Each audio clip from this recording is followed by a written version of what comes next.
ang mga ulo sa nagbagang balita. Weather forecast. Share line sa South, Northeast monsoon sa North o Central regions. Sa local news, walay gahom ang mga LGU sa pagkontrol sa oras sa pagpalapad sa mga mall. Gibaha ang pipila ka dapit sa Davao City. O sa national. Si Aimee, usa ka analista, nagsulti sa mga kritiko ni Duterte. Nagpabilin siyang impluwensyal. Gusto sa senador nga imbestigahan kung giunsa pagkuha sa mga langyaw ang mga ID sa gobyerno sa Philippines. Sa international news, ang Australia nagpahigayon sa mga pakipulong sa cyber crisis samtang ang mga pantalan na balda. Ug sa showbiz, gikalipay sa Korean star nga si Lee Junho ang mga Filipino cover nga imahe, interaction sa mga fans. Nakakuha si Olivia Rodrigo og 6 ka nod sa Grammy Awards 2024. Sa sports, B-League, si Parks Jr. misidlak sa kadaugan sa Nagoya batok sa Osaka. NBA, Sixers sobre na ospital human nabanggaan sa sakyanan. International feature. Ang bulkan sa Iceland makaguba sa lungsod sa Grindavik, mga eksperto. National feature. PCG. Ang mga Coast Guard kinahanglan magluwas o kinabuhi, dili ibutang sa peligro.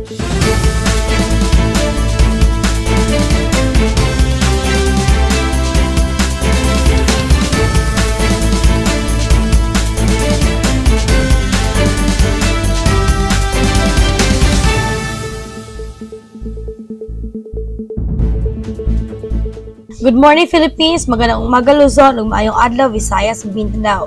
Adlaw Lunes, Nobyembre 13, 2023.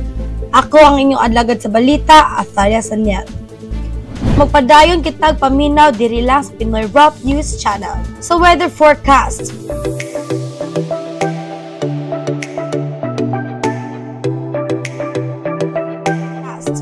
Share line sa South, Northeast monsoon sa North o Central regions. Ang habagatang Luzon naa sa ilawom sa impluwensya sa usa ka share line. Usa ka panghitabo sa panahon nga gihulagway sa panagtabo sa magkalahi nga mga masa sa hangin. Kini nga mga convergence sagad mo resulta sa dili likod nga kahimtang sa panahon nga gimarkahan sa dugang mga pagdagom, panagsa nga pag-ulan o usa ka potensyal alang sa mga thunderstorm. Ang mga lumulupyo sa mga lugar nga apektado sa share line kinahanglan nga magpabiling mabinantayon ug andam alang sa kalit nga pagbag-o sa panahon. Tungod kay kini nga kondisyon, mahimong magpadayon sa pipila ka panahon. Samtang ang amihanan o sentral nga rehiyon sa Luzon nakasinati sa northeast monsoon, usa ka kanunay nga pattern sa hangin nga nagdala sa mas bugnaw og uga nga hangin gikan sa Siberia o sa palibot nga mga lugar. Kini nga ting-ulan kasagarang magpatungha sa bugnaw, huyuhoy nga panahon nga may kalabutan sa panahon sa amihan sa Philippines. Ang mga lumulupyo niining mga dapita makapaabot sa mas ubos nga temperatura o usa ka pagkunhod sa humidity nga na makahatag og maayong kahupayan gikan sa miaging kainit.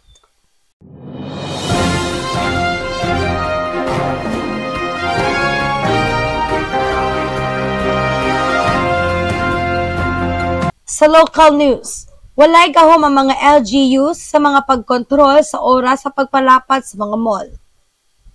Sa nakaduol nga Pasko, ang Committee on Ways and Means sa Davao City ubos sa pagpangulo ni Konsehal George Goking naghatag og katin-awan sa isyu sa pagpalugway sa oras sa operasyon sa mall o gipasiugda ang limitado nga pagkontrolar sa mga local government units sa maong mga desisyon. Giklaro ni Konsehal Goking nga walay awtoridad ang mga LGU sa pagdiktar sa lugway sa mga oras sa mall tungod sa lain-laing mga hinungdan. Lakip na ang mga konsumo sa kuryente ug overtime pay sa mga empleyado sa mall. Sa usa ka bag-o nga pahayag, iyang gipasiugdang nga ang mga malls nagbayad alang sa dugang nga paggamit sa kuryente ug ang overtime nga bayad sa ilang mga kawani nga naghimo niini nga hagit alang sa mga LGU nga ipatuman ang mga regulasyon bahin sa oras sa pag-operate. Wala sila control kinaa may remember when you ask for the extension sa mall hours, we cannot demand, we can only request kay magbayad baya sila sa overtime pay. Na ay mga factors nga dili nato masabtan, especially sa kuryente. Ingon ni Committee on Ways and Means Chair Councilor George Gokking. Gibaha ang pipila ka dapit sa Davao City. Sa usa ka bag-o nga kalambuan, daghang mga lokasyon sa Davao City ang nakaagi sa dakong mga pagbago isip bahin sa usa ka inisyatibo sa pag-ayo. Ang lokal nga kagamhanan sa pagkigtambayayong sa lain-laing stakeholders misugod sa usa ka misyon sa pagpauswag o pagpalagsik sa nag-unang mga dapit sulod sa syudad. Gitawag nga gibaha ang pipila ka dapit sa Davao City. Kini nga proyekto nagtumong sa pagpalambo sa kinatibukang aesthetics o functionality sa pinili nga mga lugar. Samtang ang mga piho nga detalye bahin sa mga lugar nga gipaagi sa pagbago wala gihatag sa una nga pahibalo. Ang inisyatibo nagtimaan sa usa ka pasalig sa pagpauswag o pagpatahom sa kasyudaran.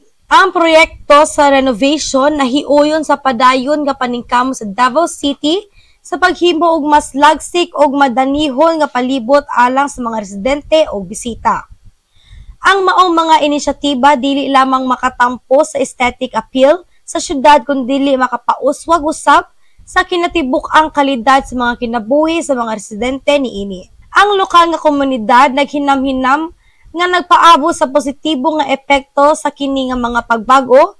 Nagtanaw sa unahan sa usa ka mas nindot tan-awon ug moderno nga talan-awon sa kasyudaran. Sa pag-uswag sa mga pag-ayo, ang mga residente malaumon nga kini nga mga paningkamot makapalig-on sa reputasyon sa Davao City isip usa ka dinamiko ug mahunahon-naon nga metropolis. Cut. Taylor Waters.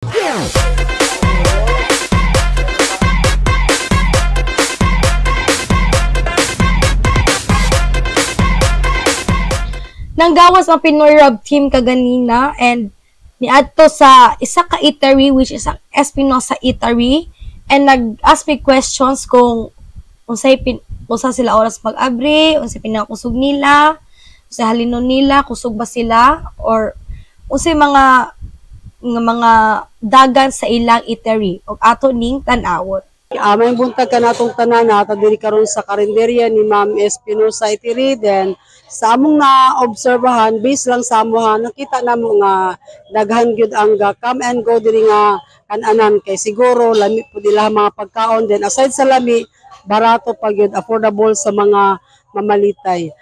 May buntag ka nato ma'am, say atong pangalan? Inday Espinosa. Si Ma'am Inday Espinosa, dumadyo ka diri si DO ma'am? Oh, dugay na ko day pero dili mi taga dinhi pareha. Ako taga Medina kung bana taga Leyte pero dugay na mi dinhi sa NHA 24 years na mi. Dugay-dugay na gid 24 years. So sa nakita namo sa inyong karinderya ma'am so far, unsa may kanang adlaw nga kusog ang halin o unsa pud ang adlaw nga dili pud sakto-sakto lang? Sagara ang kusog namo Monday. Pero kasagara daghan na magud mig suki. Oh, kanang salagma lang mingaw kay mga kuan na mga Huwebes. Napoy ga pa food panda diri sa inyo ma'am? Wala man gud mi pud panda. Oh, pero naay usahay. Pero naay mo kuan dinhi usahay Maxim kanang mga suki namo ba? Sila ang Maxim man may magpakuha na dinhi kanang mga suki namo nga lagyo. So kay since dugay-dugay naman pud mo diri sa inyo ang karinderya no kanang sa inyo ang sudan ma'am, ako lang kuan na unsa may pinakahalinon then pinakamahal o pinakabarato ninyo nga sudan? Ang among barbecue may pinakakusogin namo tag 15 pesos lang. Ang inyong pinakabarato nga sudan? Muna 15. Ay na city lumpia. So affordable ra gyud ay kay pangmasa ra gyud siya nga mga pagkaon no. Tag 20 ra tanan namong utan. Tag 20 ra tanan inyong gulay. So kaning nasa cashier diri ma'am, kinsa man pud ni siya? Akong bana. Ay imong bana. So Kaninyo ang pagpaninda, pila na sad mo ka years?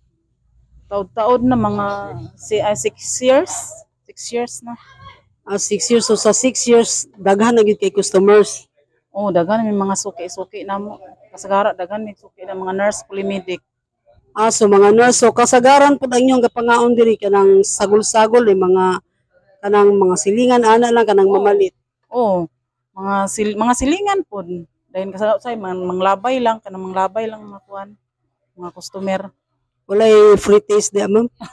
Pwede gyapon. Kita ma'am, salamat kayo sa inyong panahon ma'am hangog din. Nakita gid namo nga siguro kay maayo pud mo mabi-abi sa inyong mga customers mo nang ginabalik-balikan pud gid mo sa matag adlaw. Ana ginatarungon ginaog serve ato mga customer para magbalik-balik ba. Kay mao to si Ma'am Inday no ang isa sa tag-iya nini nga karinderya og ato lang maayong buntag. Please like, share, and subscribe. Pinoy Rap News Channel. Thank you!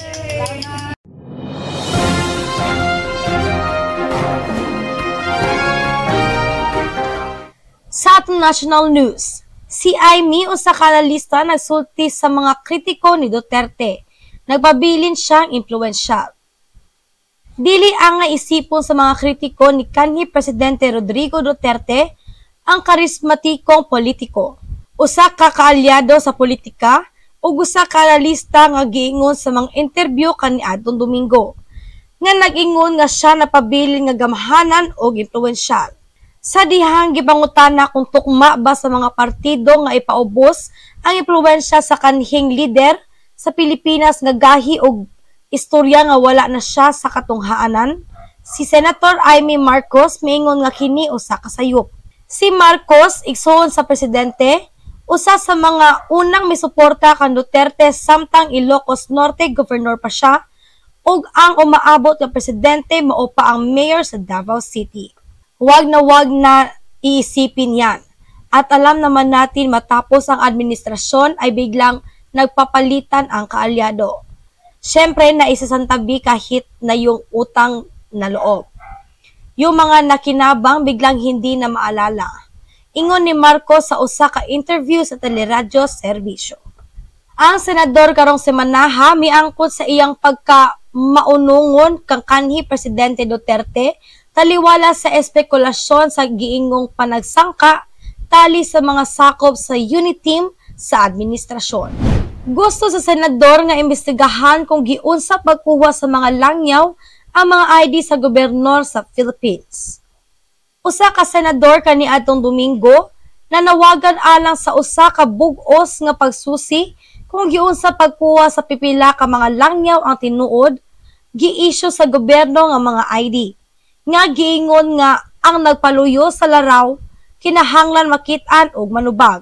Una nang nasayran ang Presidential Anti-Organized Crime Commission nga dunay grupo nga nanghatag og tinuod nga Philippine government IDs sa mga langyaw nga nagtrabaho sa Philippine offshore gaming operators. Lakip sa mga dokumento mao ang mga ID gikan sa Bureau of Internal Revenue o Philippine Health Insurance Corp. Matod ni PAOCC Executive Director Gilbert Cruz. Si Senator Aimee Marcos niingon nga ang daw kadako sa operasyon sa sindikato sa Pilipinas makapakulba kaniya. Maganda ba marinig na ang Pilipinas ang playground ng lahat ng kriminal sa mundo? Ang sagwa naman pakinggan. Ingon ni Marcos sa teleradyo serbisyo. Nakakakaba ito, kaya dapat talaga ay imbestigahan ng masinsinan. Dugang pa sa iyang igsuon.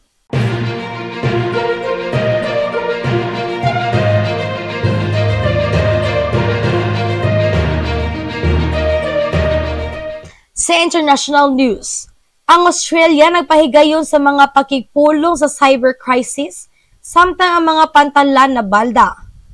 Ang mga ahensya sa gobyerno sa Australia nagpahigayon nga makigpulong sa krisis kaniadtong Domingo agig tubag sa usa ka insidente sa cyber nga nakabalda sa mga operasyon sa mga nag-unang pantalan sa tibuok nasud. Ang operator sa pantalan nga DP World nagpahuno sa koneksyon sa internet sa mga pantalan sa Sydney, Melbourne, Brisbane o Fremantle Kaniadtong Biyernes aron mapugnan ang bisan unsang nagpadayon nga dili otorisado nga pag-process sa network ni ini giingon sa usa ka tigpamaba. Ang nagpadayon nga pagkabalda wala makapugong sa mga sudlanan nga makuha gikan sa mga barko. Apan ang mga truck nga gikinahanglan sa pagdala ni ini wala makahimo sa pagmaneho sa sulod o gapagawas sa mga terminal. Ang Senior Director sa DP World nga si Blake Tierney miingon sa usa ka pahayag. The company is working around the clock to restore normal operations safely. He added, giingon sa Australian Federal Police nga ilang giimbestigahan ang insidente.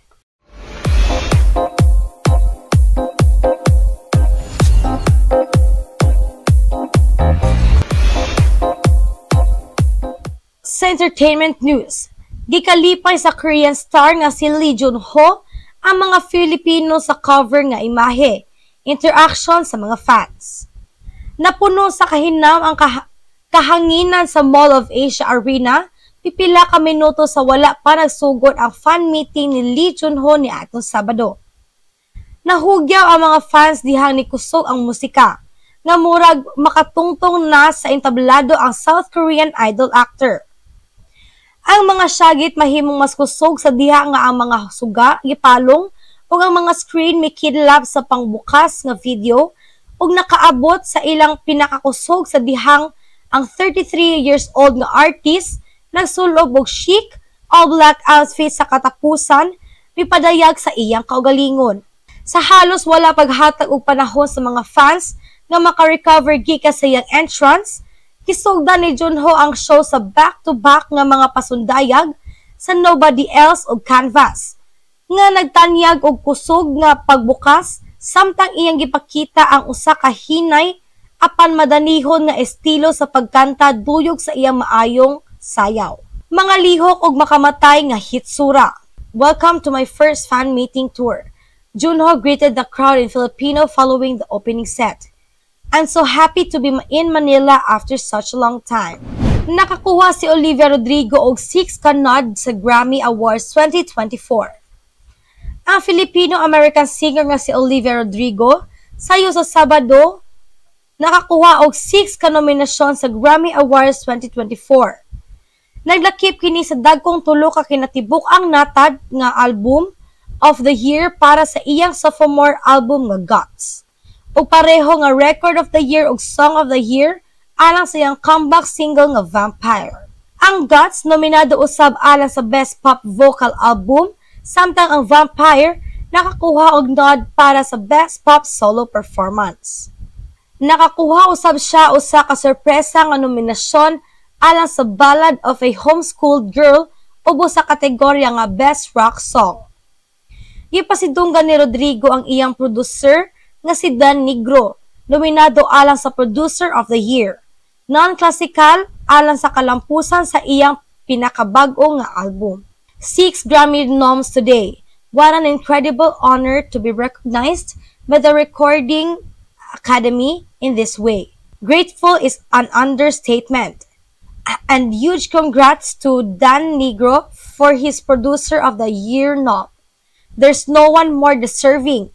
Second slide is me right now, she said in an Instagram post. Si Rodrigo adunay tulo ka Grammy Awards. Lakip ang gikaibgan nga Best New Artist ubos sa iyang bakos. Nakuha usab niya ang Best Pop Solo Performance alang sa iyang debut. Nakuha usab niya ang Best Pop Solo Performance alang sa iyang debut single nga Driver's License. Samtang ang SAR ginganlan nga Best Pop Vocal Album ni adtong 2022.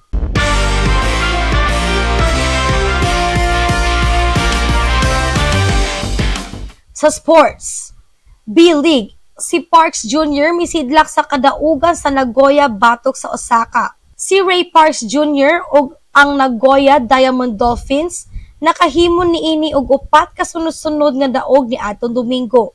Nagipildi ang Osaka Evesa 86-78 ni ato sa Dolphins Arena. Si Parks Jr. nakamugna og 17 points, 2 ka rebounds ug 2 ka assists. Si Takumi Saito adunay 17 points usab, ug si Robert Franks may dugang og 15 points. Ang Nagoya aduna nay 11th ring nga baraha sa 2023-24 season sa B-League nga nagpabilin kanila nga nagtabla sa tumoy sa Western Conference uban sa defending champions Ryukyu Golden Kings. Madaugon sabang Golden Kings ni atong Domingo nga nakakuha og 91-84 nga kadaugan batok sa Shimei Susano Magic sa Okinawa Arena. Si Kanhi University of the Philippines big man Carl Tamayo miduwa og bus sa 6 ka minuto sa kadaugan nga adunay 3 ka puntos ug 2 ka rebounds sa iyang ngalan. NBA Sixers sobre na ospital human na banggaan sa sakyanan. Ang forward sa Philadelphia 76ers nga si Kelly Oubre Jr. na ospital ni atong Sabado human siya nadasmagan sa usa ka sakyanan apan nakagawas pipila ka oras ang milabay. Matod sa NBA team. Ang mga taho nag-ingon nga ang pagkaangol sa 27 years old nga batan-on dili makita nga naghulga sa kinabuhi o katapusan sa panahon apan gilauman nga dili siya makadula sa dagang oras. Kelly Oubre Jr. was a pedestrian struck by a motor vehicle tonight in Center City, Philadelphia.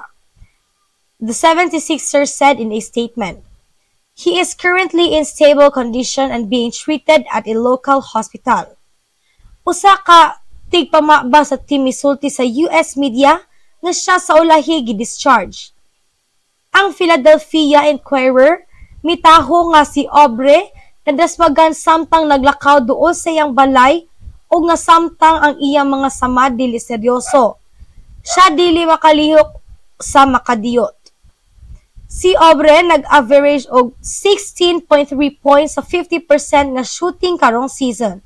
Mipirma siya og usa ka tuig $2.89 million nga deal sa 76ers ni adto Setyembre. Gikuha siya sa ika-15 nga tinatibuk ang pagpili sa Atlanta Hawks sa 2015 draft o gitrade dayon sa Washington Wizards. Nakadula na usab si Oubre sa Charlotte Hornets, Phoenix Suns ug Golden State Warriors.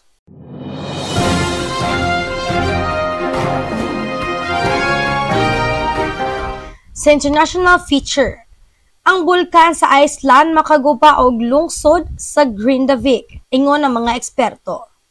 Usa ka lungsod sa Iceland nga puy-anan sa mga 4,000 ka mga tawo duol sa kauluhan sa Reykjavik, mahimong madaot pag-ayo sa usa ka bulkan nga gilauman nga mobuto sulod sa mga oras o adlaw. Giingon sa mga eksperto kaniadtong Sabado. Ang lungsod sa Grindavik sa habagatang kasadpang baybayon gibakwit sa sayong mga orasa sa Sabado human ang magma nagbalin-balin ilawom sa crust sa yuta hinungdan sa gatusan nga mga linog sa gituohan nga usa ka pasiuna sa usa ka pagbuto. We are really concerned about all the houses and infrastructure in the area. Vidir Reynisson, head of Iceland Civil Protection and Emergency Management, told AFP. Ang lungsod, mga 40 ka kilometro sa habagatan kasadpan sa Reykjavik, nahimutang duol sa Svartsengi geothermal plant. Ang nagunang supplier sa kuryente og tubig sa 30,000 ka mga residente sa Reykjanes Peninsula. Ingon man usa ka tab-ang nga tubig.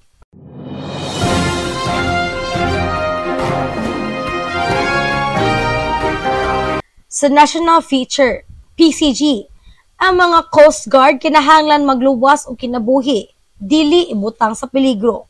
Ang Philippine Coast Guard nagduwa-duwa sa real identity sa ilang Chinese counterpart isip usa ka Coast Guard unit alang sa pagpahigayon og makuyaw og mga maniobra sa West Philippine Sea imbes sa pagsiguro sa maritime safety o pagluwas sa mga kinabuhi.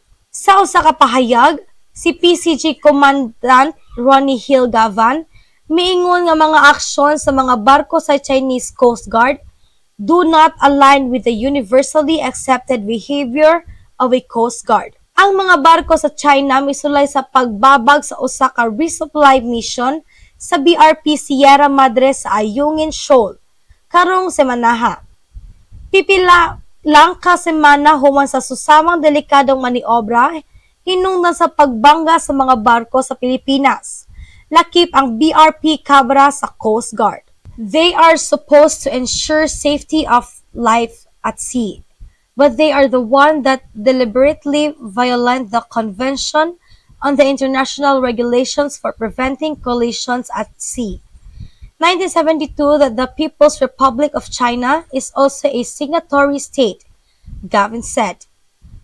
Ang COLREGS usa ka hugpong sa mga lagda sa pagmintinar sa luwas nga tulin, pagbantay ug sa pagpaneho aron maminusan ang risgo sa mga bangga sa dagat. Gavin said the Chinese vessels' actions put into question and significant doubt their narrative of law enforcement and their real identity as a Coast Guard organization.